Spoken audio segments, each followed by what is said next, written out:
시간이 되었습니다. 다 같이 사도신경으로 신앙 고백하시며 2023년 7월 13일 목요일 아침 새벽 기도에 함께 시작하겠습니다. 나는 전능하신 아버지 하나님 천지의 창조주를 믿습니다.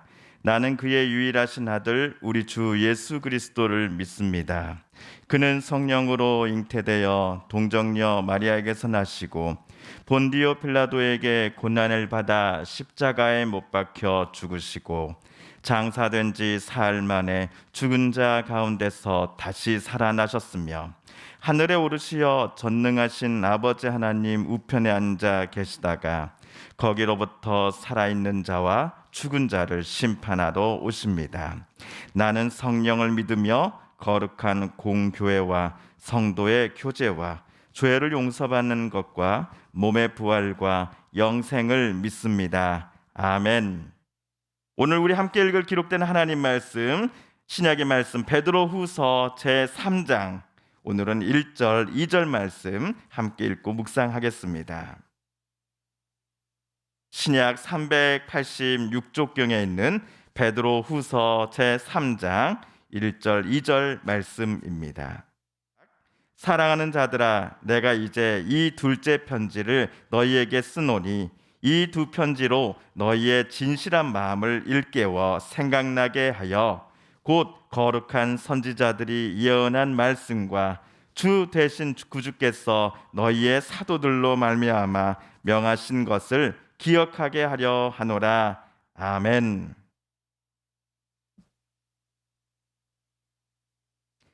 어제까지 사도 베드로는 자기의 두 번째 편지를 받아볼 성도들이 왜 거짓 교사들을 피해야 하며 왜 그들을 닮아가서는 안 되는지에 대해 자세히 풀어 설명했습니다. 거짓 교사들은 베드로가 성도들에게 가르쳐 주었던 주 예수 그리스도에 대한 모든 것들을 이미 잘 알고 있었던 사람들이었습니다. 그들도 예수님을 그리스도로 고백한 적이 있었고요. 과거의 모습, 죄악된 삶을 모두 버리고 예수로 말미암아 새롭게 태어나겠어라고 다짐하던 때가 분명 있었습니다. 하지만 그들은 무엇 때문인지 그리스도 따르기를 어느 순간부터 포기했습니다. 예수님께서 하나님의 아들이심을, 그분이 다시 이 땅에 오신다라고 하는 약속들을 비웃기 시작했습니다. 그리고는 그리스도를 알기 이전에 보였던 정욕과 음란함, 그리고 그들이 그리스도를 알면서 버리기로 약속했었던 욕망과 욕심으로 가득한 삶으로 이 거짓 교사들은 되돌아갔던 것입니다. 게다가 교회 안에 교묘히 들어와서는 교회와 성도들의 믿음을 뒤흔들었습니다. 다른 이들에게 거짓 교사들 본인들처럼 자, 우리 함께 이렇게 살아가자라고 하나님께서는 우리에게 속박이 아닌 자유를 주셨어 라고 유혹하며 다른 성도들의 믿음을 하나 둘 무너뜨려 가기 시작했던 것입니다. 이들을 향해 베드로는 어제 저들 거짓 교사들이 차라리 그리스도로부터 받았던 그 거룩한 명령을 아예 몰랐더라면 차라리 그들에게는 좋았을 텐데 라고 탄식하였습니다. 저들의 모습은 자기가 토해낸 것을 도로 먹는 개와 같고 또 깨끗이 주인이 씻어 주었으나 곧바로 진흙탕에서 뒹굴고 마는 돼지와 같다라고 어제 베드로는 안타까운 마음으로 이야기하였지요. 한편 사도는 자기가 거짓 교사들에 대해 이토록 길게 편지에서 쓴 이유를 오늘 성도들에게 말해주고 있습니다. 우리 3장 1절 말씀을 먼저 세 번역으로 함께 읽어봅니다. 시작. 사랑하는 여러분, 나는 여러분에게 이 두 번째 편지를 쓰고 있습니다. 두 편지로 나는 여러분의 기억을 되살려서 여러분의 순수한 마음을 일깨우려고 합니다. 베드로후서 그리고 그의 첫 번째 책 베드로전서, 이렇게 두 통의 편지를 베드로가 썼던 이유는 방금 읽은 1절에 나오지요. 베드로의 편지를 받아볼 성도들의 기억을 베드로가 되살려주고자 했기 때문이었습니다. 한번 상상을 해 보십시오. 우리가 누군가 오늘 만날 약속을 잡았습니다. 핸드폰에도 남겨놓고 아니면 수첩에다가도 적어 놓았습니다. 또한 가장 좋은 우리의 머리에다가도 기억을 해놨습니다. 하지만 당일에 이것저것 할 일들이 너무나 많고 바쁘다 보면 원치 않게도 그 약속을 새까맣게 잊어버릴 때도 있습니다. 이런 때 우리 옆에 비서가 있으면 참 좋겠죠. 누군가가 점심 먹고 오늘 3시경에 당신 누구 홍성에서 만나기로 하지 않았어? 라고 말해준다면 맞다. 오늘 약속이 있었지. 내가 그 사람과 약속을 지킬 수 있도록 내게 그 약속을 상기시켜줘서 정말 고맙습니다. 라고 우리는 그 사람에게 말해줄 것 같습니다. 마찬가지로 성도들이 주님과 맺은 약속과 그 부탁을 알게 모르게 잊어버리며 우리가 살아가고 있을 때 그것들을 다시금 생각나게 하고 성도들 안에 있던 그 그리스도를 향한 그 순수한 마음을 일깨워 주고자 오늘 베드로는 이런 편지를 썼다라고 이야기하는 것입니다. 그렇다면 베드로가 성도들에게 이번 편지를 통해 다시 상기시켜 준 것이 과연 무엇이었을까요? 우리 2절도 세 번역으로 다시 읽어봅니다. 시작. 그렇게 해서 거룩한 예언자들이 이미 예언한 말씀과 주님이신 구주께서 여러분의 사도들을 시켜서 주신 계명을 여러분의 기억 속에 되살리려는 것입니다. 아멘. 베드로는 성도들의 기억 속에 크게 두 가지를 되살리고자 합니다. 첫째는 거룩한 예언자들이 이미 예언한 말씀입니다. 이를 우리는 구약 성경이라고 간주하셔도 무방할 것입니다. 구약 성경에서 예언자들은 이 땅에 오실 예수 그리스도를 예언하였습니다. 또한 하나님께서 마지막 날 이 땅에 행하실 최후의 심판에 대해 자주 예언하였습니다. 우리가 매일 아침 이곳에 모여 함께 새벽 기도회를 열면서 고백하는 사도신경에서 산자와 죽은 자를 심판하러 오시리라 라는 이 고백문을 기억하시면 될 것 같습니다.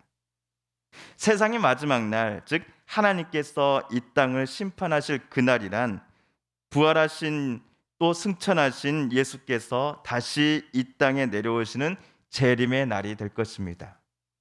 누군가는 그날이 두려움의 날이 되겠지만 누군가에게는 그날이 우리의 모든 아픈 눈물을 닦아주시고 위로하시고 또 갚아주시는 하나님의 복의 날이 될 것입니다. 그런데 이 재림의 날을 거짓 교사들은 부인했습니까? 아니면 온다라고 기다리고 있었습니까? 부인했었지요. 오지 않는다라고 이야기하며 다녔지요. 재림은 절대로 이루어지지 않는다라고 주장하는 것은 음란과 부정, 악함과 욕심으로 하루하루를 살아가고 있는 이 거짓 교사들 본인들을 향한 하나님의 심판은 절대로 없다라고 하는 표현이기도 합니다. 이들에게 베드로는 참으로 어리석은 사람들이다라는 소리를 들었지요. 그들을 베드로는 개와 돼지에 빗대기도 하였지요.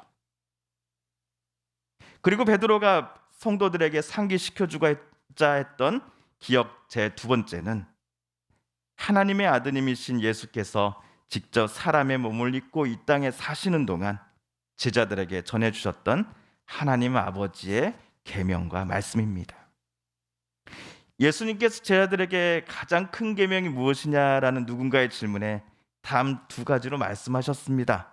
첫째, 하나님을 온 마음 다해 우리가 사랑하는 것. 둘째, 내 이웃을 우리가 내 몸처럼 사랑하는 것. 이 두 가지가 율법 중에서 가장 큰 계명이다라고 예수님은 자주 말씀하셨습니다. 사도 베드로는 예수님께서 방금 가르쳐 주신 계명을 젊은 시절 예수님께로부터 직접 듣고 배웠습니다. 저자직강을 한 것이죠. 베드로도 처음에는 자기가 예수님이라고 하는 인물과 함께 다닌다라는 것을 자랑했습니다. 예수께서 기적도 베푸시고 죽은 이도 살리시니 그와 함께 다니는 것이 얼마나 자랑스러웠겠습니까? 그러다가 예수께서 로마 군사들에게 잡히시던 날 밤에 베드로는 예수님을 3번씩이나 부인하며 그 곁을 도망쳐 나왔습니다. 하지만 예수님은 베드로를 품어주셨습니다. 눈물로 회개하는 그를 안아주셨고 다시금 예수의 뜻과 인도하심대로 베드로가 살아갈 것을 주님은 요청하셨습니다. 이에 베드로는 그날 이후로 자기가 예수의 뜻대로 살아가는 것을 자랑하기 시작합니다. 자기가 예수님을 조금이라도 닮아가는 사람이 되기를 기뻐하기 시작하였습니다. 그리고 베드로는 만나는 사람마다 자신을 훈련시키셨고 또한 지금의 사도로 살아가도록 가르쳐 주시고 그리고 끝까지 사랑해 주신 주 예수 그리스도를 전하며 지금까지 살아왔던 것입니다. 오늘 베드로의 2번째 편지를 받아볼 성도들도 베드로를 통해 예수님을 알게 되었고 만났으며 예수님을 하나님의 아들로 그리스도로 고백하면서 살아가기를 시작한 사람들임에 틀림없습니다. 그러나 성도들 주변에는 그들의 믿음을 훼손시키려고 하는 거짓 교사들이 존재했습니다. 하나님 앞에서 교회가 지켜야 할 순수한 믿음을 무너뜨리고 욕망과 음란의 삶을 살아가도록 그렇게 이들을 성도와 교회들을 유혹하는 거짓 교사들이 있었던 것입니다. 이들 속의 성도들은 살아가고 있습니다. 베드로가 생각할 때 이들 성도들에게 제일 필요한 것이 무엇인가 곰곰이 생각해 보니 성도들이 베드로를 통해 받았던 예수 그리스도에 대한 그 가르침, 기쁜 소식, 주님을 만났을 때, 주님을 영접했을 때 느꼈던 그 영적인 감격과 뜨거움을 다시 기억나게 하는 것이었습니다. 구약의 예언자들이 수차례 언급했던 것처럼 반드시 언젠가 다시 오실 예수의 재림의 약속을 베드로는 상기시켜주면서 성도들이 자신들의 삶 속에서 거짓 교사들과는 다르게 오늘 또 진실하게 신실하게 거룩하게 살아가기를 간곡히 부탁했던 것입니다. 사랑하는 성도 여러분, 저 여러분도 오늘 베드로의 그 권면처럼 우리의 신앙생활이 뜨거웠던 그 옛날의 과거로 만족해서는 안 될 것입니다. 오늘 이 날이 바로 주님을 다시 만나는 새로운 기쁨의 날이요 뜨거움의 날이 되어야 합니다. 우리의 믿음이 성경 말씀 묵상과 기도를 통해 날마다 새로워져야 하겠습니다. 성도 간에 서로를 격려하고 사랑하며 존중하면서 그리스도를 닮아가고자 하는 우리의 신앙은 점점 성숙해져야 가야 할 것입니다. 주님께서 가르쳐 주신 기도를 드리며 오늘 말씀 묵상을 모두 마칩니다. 하늘에 계신 우리 아버지, 아버지의 이름을 거룩하게 하시며 아버지의 나라가 오게 하시며 아버지의 뜻이 하늘에서와 같이 땅에서도 이루어지게 하소서. 오늘 우리에게 일용할 양식을 주시고 우리에게 잘못한 사람을 용서하여 준 것 같이 우리 죄를 용서하여 주시고 우리를 시험에 빠지지 않게 하시고 악에서 구하소서. 권능과 영광이 영원히 아버지의 것입니다. 아멘. 사랑하는 성도 여러분, 오늘 성삼위 하나님께서 말씀 묵상 중에 저와 여러분에게 들려주신 하나님의 음성과 뜻을 다시금 떠올려 보겠습니다.